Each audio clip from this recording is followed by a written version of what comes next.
A voz humana é um instrumento que todos tocamos. É provavelmente o som mais potente do mundo, é o único que pode começar uma guerra ou dizer eu te amo. E mesmo assim, muitas pessoas passam pela experiência de falar sem ninguém ouvir. E por quê? Como podemos falar poderosamente para fazer diferença no mundo? O que eu gostaria de sugerir é que existem alguns hábitos que precisamos afastar. Eu reuni aqui, para seu prazer, 7 pecados mortais da fala. Não tenho a pretensão de dizer que é uma lista completa, mas esses 7 pecados, eu acho, são grandes hábitos nos quais todos podemos cair. Primeiro, fofoca. Falar mal de alguém que não está presente. Não é um bom hábito e sabemos muito bem que a pessoa que fofoca, 5 minutos depois, estará fofocando sobre nós. Segundo, julgar. Conhecemos pessoas como nessa imagem. É muito difícil escutar alguém se você sabe que está sendo julgado e condenado ao mesmo tempo. Terceiro, a negatividade. Você pode cair nessa. Minha mãe, nos últimos anos de vida, tornou-se muito negativa e isso é difícil de ouvir. Eu lembro que um dia eu disse para ela, hoje é 1º de outubro, e ela disse, eu sei, não é terrível? É difícil ouvir quando alguém é tão negativo assim. E outra forma de negatividade é reclamar. Bom, essa é a arte nacional do Reino Unido. É nosso esporte nacional. Reclamamos sobre o clima, sobre esporte, sobre política, sobre tudo, mas, na verdade, reclamar é um sofrimento viral. Não é espalhar luz do sol e leveza no mundo. Desculpas. Todos nós conhecemos esse cara. Talvez todos nós tenhamos sido esse cara. Algumas pessoas têm um atirador de culpa. Elas jogam a culpa em todo mundo e não se responsabilizam pelos seus atos. É novamente muito difícil ouvir alguém que está agindo dessa forma. Penúltimo. O 6º dos 7 itens. Exagero. Ele prejudica a nossa linguagem às vezes. Por exemplo, se eu vejo alguém que é realmente incrível, do que eu chamo isso? Então, é claro, esse exagero se torna mentira e nós não queremos ouvir pessoas que sabemos que estão mentindo para nós. E, finalmente, o dogmatismo. A confusão de fatos com opiniões. Quando essas duas coisas se confundem, você está ouvindo na direção oposta, alguém está bombardeando você com suas opiniões e como se fossem a verdade. É difícil. Então aqui estão eles, os 7 pecados mortais da fala. São coisas que eu acho que precisamos evitar. Mas há uma forma positiva de pensar sobre isso? Sim, existe. Eu gostaria de sugerir que há 4 bases, fundações, sobre as quais podemos ficar se queremos que o nosso discurso seja poderoso e para fazer a diferença no mundo.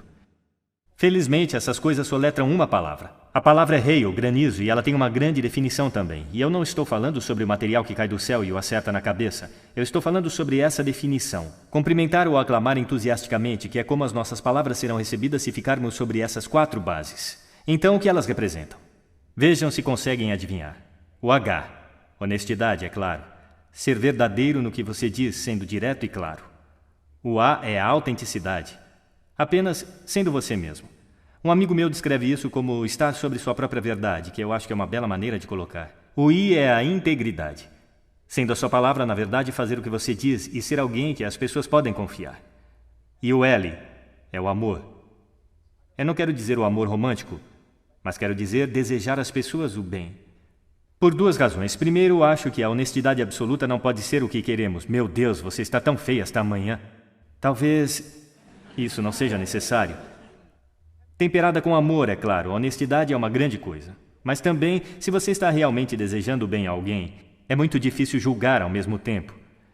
Eu nem tenho certeza de que você pode fazer as 2 coisas simultaneamente. Então, hail. Além disso, é o que você diz, e é, como diz a velha canção, é o que você diz e também a maneira como você diz. Você tem uma caixa de ferramentas surpreendentes, é um instrumento incrível, e ainda assim esta é uma caixa de ferramentas que poucas pessoas já abriram. Eu gostaria de remexer um pouco lá com você e só puxar algumas ferramentas que você pode gostar de usar e que vão aumentar o poder da sua fala. Registro, por exemplo. Agora, registro de falsete que não pode ser muito útil na maioria das vezes, mas há um registro no meio. E eu não vou ser muito técnico sobre isso com qualquer um de vocês que são treinadores de voz. Entretanto, você pode colocar a sua voz. Então, se eu falar aqui pelo meu nariz, você pode ouvir a diferença. Se eu descer aqui na minha garganta, que é onde a maioria de nós fala, a maior parte do tempo. Mas se você quer peso, você precisa ir até aqui no peito. Você ouve a diferença? Nós votamos em políticos com vozes mais graves, é verdade? Porque associamos profundidade com poder e autoridade. E isto é registro. Então nós temos o timbre. É a forma como a sua voz é sentida. Mais uma vez, a pesquisa mostra que preferimos as vozes que são ricas, suaves e quentes, como o chocolate quente. Bom, se você não é assim, isso não é o fim do mundo, porque você pode treinar. Contrate um treinador de voz. E há coisas incríveis que você pode fazer com respiração, com postura e exercícios para melhorar o timbre.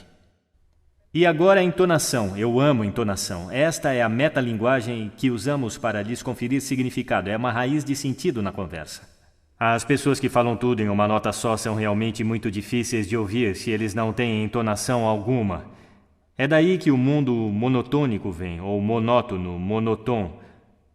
Também temos entonação repetitiva chegando agora, onde cada frase termina como se fosse uma pergunta, quando na verdade não é uma pergunta, é uma afirmação.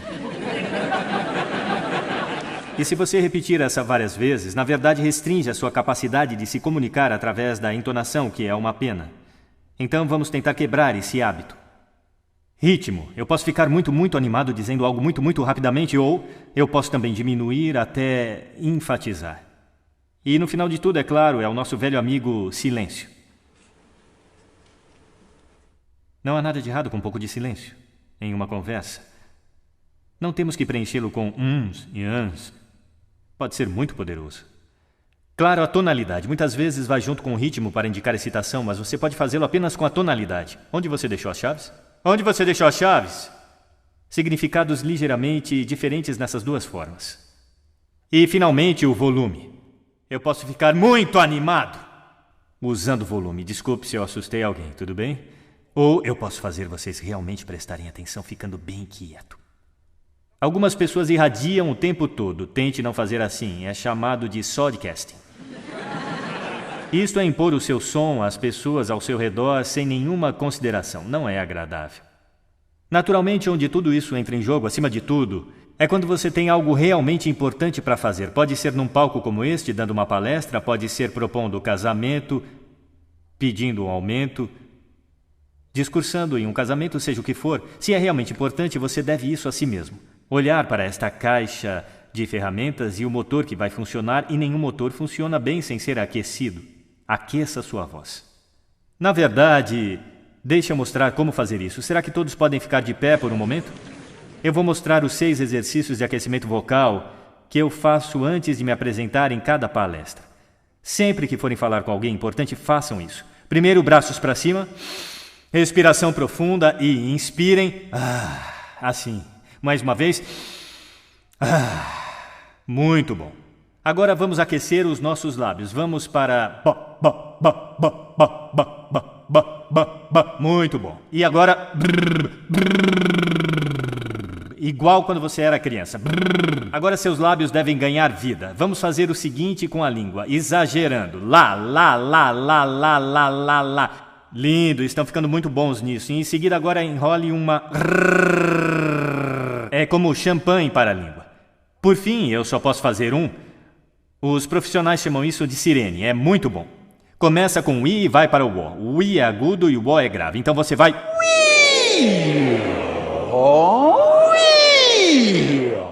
Fantástico, uma salva de palmas para vocês. Sentem-se, obrigado. Da próxima vez que falarem, façam isso com antecedência. Agora deixe eu colocar isso no contexto para fechar. Esta aqui é uma questão séria.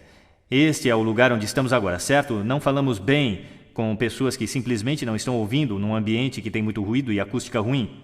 Eu falei sobre isso neste palco em diferentes fases. O que seria o mundo caso estivéssemos falando poderosamente para as pessoas que estavam ouvindo conscientemente em ambientes que eram aptos para o propósito?